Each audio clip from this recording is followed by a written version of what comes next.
Sonic the Hedgehog gave people a reason to buy a Sega Mega Drive in 1991. Sonic the Hedgehog 2 catapulted Sega into the lead in the console wars. But by 1994, with the next generation of consoles being released, including the PlayStation and Sega's own Saturn, after the decision to create a new developer compiled of stuff from Sega's headquarters in Japan and North America, aka Sega's Technical Institute, to make Sonic the Hedgehog 2 prove to be nothing short of genius, they decided to give Big Blue one last reminder of why he was so popular in the 4th generation. Sonic Team's first plan was to replicate the style of the Japan-only Sega Sonic the Hedgehog arcade, but with more control. But realizing it would have sabotaged the franchise, I mean, could you imagine what would happen if 3D Blast was Sonic the Hedgehog 3? They stuck with an enhanced 2D formula. There were so many ideas flying left and right, new look, characters, levels, power-ups, they ended up with too many. The team brainstormed up to 2 games worth of material initially, and it was decided before the alpha stage, I think, that it would make more sense to split it up into 2 games, said former director of Sega Technical Institute Roger Hector. Yes, thanks to time and money constraints, Sonic 3 was split up and released the same year. The first part, Sonic the Hedgehog 3, was released on Hedgehog Day, February 2nd, 1994, and the rest of the world by May. The story continues right after Sonic beat Dr. Robotnik on his ship in outer space. That was a difficult final boss, I might add. That same ship crash lands on Angel Island. Sonic and Tails, who narrowly escape the crash, fly to the island. Sonic uses the Chaos Emeralds to turn into Super Sonic, charges through the trees, then is ambushed by Knuckles the Echidna. At first, I didn't get why Knuckles, who looks like one of Sonic's friends, which he actually is, was stealing the Chaos Emeralds. I remember watching Sonic X as a kid with Knuckles on the good side. Yeah, that was my introduction to the Red Glider. So seeing Sonic the Hedgehog 3 begin with Knuckles stealing all the Chaos Emeralds and making life a living hell for Sonic and Tails was baffling. I thought he was just a rival, much like Sonic and Shadow now. But after the ship crash landed on Angel Island, Robotnik is trying to repair it but runs into Knuckles, who is protecting the Master Emerald. Robotnik convinces Knuckles that Sonic is trying to steal the Master Emerald from the island, much like Cortex convinces Crash into collecting the purple crystals for him in Crash Bandicoot 2. And because Sonic has all the Chaos Emeralds, Knuckles is persuaded. Robotnik uses the distraction to speed up the repair process and take everything with the word Emerald for himself. I like that there's an increased emphasis on story, but it barely affects the flow of the fast gameplay. Like whenever Knuckles appears, no dialogue, just action, and it tells you everything you need to know. The only thing I don't get is that there are blatantly obvious moments when either Sonic or Tails can catch him. Are you gonna fly up there or not? Look, Sonic and Knuckles are next to each other, and I can't do anything. However, the only story of Sonic 3 that is worth paying attention to is Michael Jackson's involvement. According to former Sega Technical Institute director Roger Hector, Jackson, who was a huge Sonic the Hedgehog fan and had a healthy relationship with Sega thanks to Michael Jackson's Moonwalker, came up with songs for all the levels on Sonic 3, but then everything was scrapped after child sexual abuse allegations overshadowed Jackson's life. The Mega Drive Ultimate Collection History Selection suggests just as much. Sega Technical Institute musician Howard Drossen replaced Michael Jackson and reworked the soundtrack in the nick of time, and he confirmed in a 2008 interview what Hector said in 2005.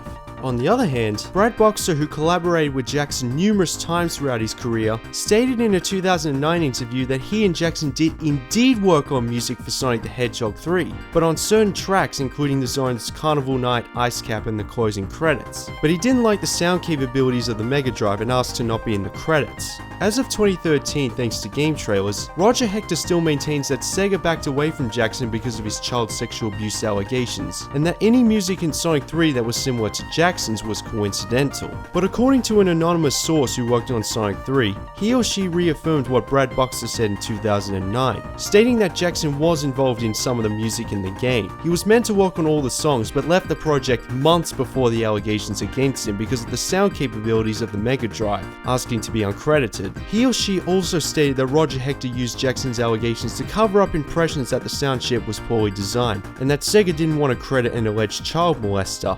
Michael Jackson's involvement in Sonic the Hedgehog 3 is definitely one of video gaming's biggest myths, but while doubts remain, the one thing we can all agree on, the soundtrack is awesome.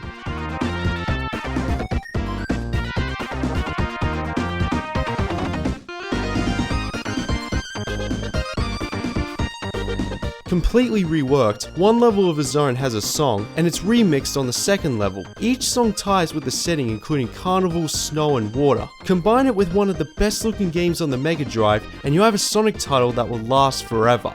Sonic 3 uses a new game engine that provides that mid-90s Mega Drive look where everything is rendered and system pushing. The Sonic team was smart to keep the 2D formula. It's what turned Sega into a legit member in the console market.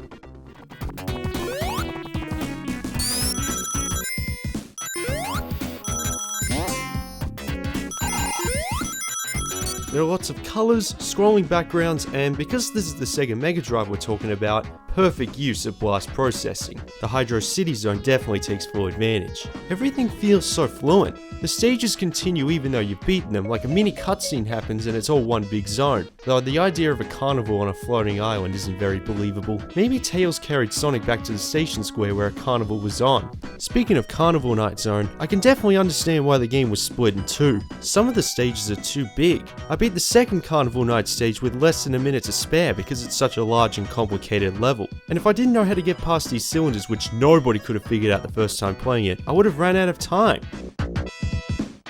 Before you begin, for the first time, it has a save feature, which honestly would have been impossible had Sonic 3 plus Sonic & Knuckles became a full game. On a single cartridge, that is. The controls are another reason why Sonic was so successful. It's easy to pick up and play. The only buttons you'll use are either one of these three and the D-pad. Each playable character controls the same, being able to spin dash and move at the speed of light, but they also have their own special ability. Pressing the jump button twice will give Sonic a millisecond shield, which is handy for boss battles, and for Tails, the ability to fly for a few moments, though it makes it harder to beat Robotnik here.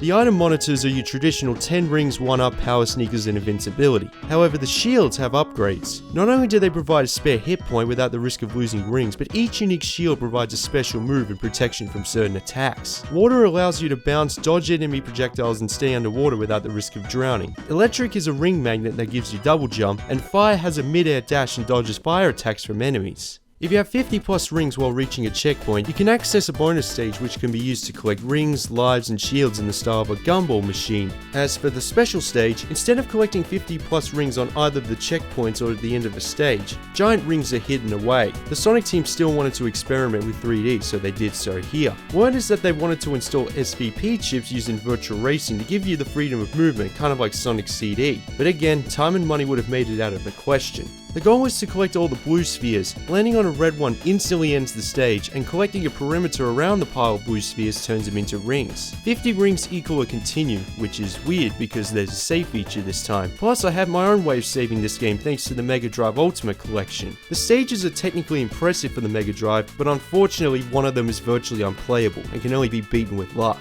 Now I'm not sure if it's just the game or just emulation issues with the Mega Drive Ultimate Collection which I'm using to review Sonic 3, but whenever I reach this part, the frame rate drops massively. Once it stops, you have no control. Note that you're moving at the speed of light, so you gotta keep turning regardless. It has to be an emulation issue because this is unacceptable for a Sonic game.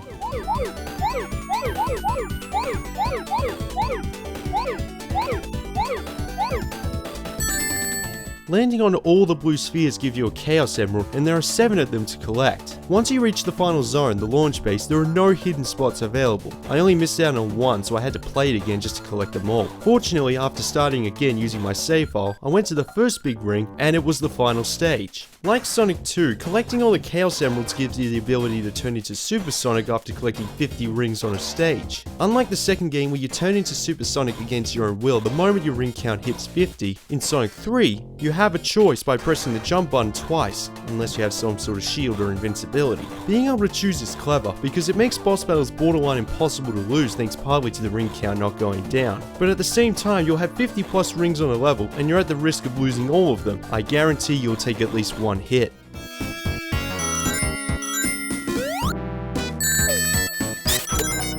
Realizing that split-screen multiplayer would drop the frame rate in Sonic 2, there are now zones designed for multiplayer in mind. The stages are 5-lap time attacks, and while there aren't any frame rate issues this time, it's not as fun. It can also be done on single player. I wonder if the Sonic team considered implementing the full levels into multiplayer if they remove some of the enemies and scrolling backgrounds. I suppose the levels I mentioned before are too big, like Carnival Night and Marble Garden. Just figuring which way to go is a challenge on its own. Every single zone has a boss battle, with part 1 pitting you against some sort of contraption, and part 2 against Robotnik. Each one is self-explanatory, even the final boss. It's not as hard as the second game because you can at least collect a few rings before you begin, which gives you a hit point, but there are 3 variations, and one slip-up sends you back to the start of the whole boss. It's all about trial and error. The Death Egg crash lands on the island again as the title screen of Sonic & Knuckles illustrates, then it cuts to credits. It doesn't feel very climactic, partly because I didn't get all the Chaos Emeralds the first try, and mostly because of Sega's decision to split Sonic 3 into 2 games. Like, I'm only halfway there. If you attach Sonic 3 on top of the Sonic & Knuckles cartridge, the final boss would end as if it was just a regular zone and go straight to the first level of Sonic & Knuckles.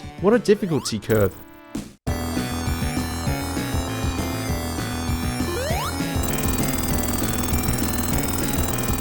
Sonic the Hedgehog 3 combined with Sonic & Knuckles was the last true Sonic title to be released for the Mega Drive, before they transitioned into 3D with mixed results. But the popularity of 2D Sonic games remained intact, with the upcoming Sonic Mania returning to its 16-bit roots. I take back what I said 2 years ago. This is the best Sonic the Hedgehog, even if there was no Sonic & Knuckles, which probably makes it the best game on the Sega Mega Drive. Looking back decades later, there isn't much to complain about, apart from paying for 2 retail prices just to get the full experience, but it would have been worth it back in 1994. Everything that made the first 2 masterpieces has been improved in some way. The music, graphics, gameplay, and it definitely belongs in your Mega Drive collection.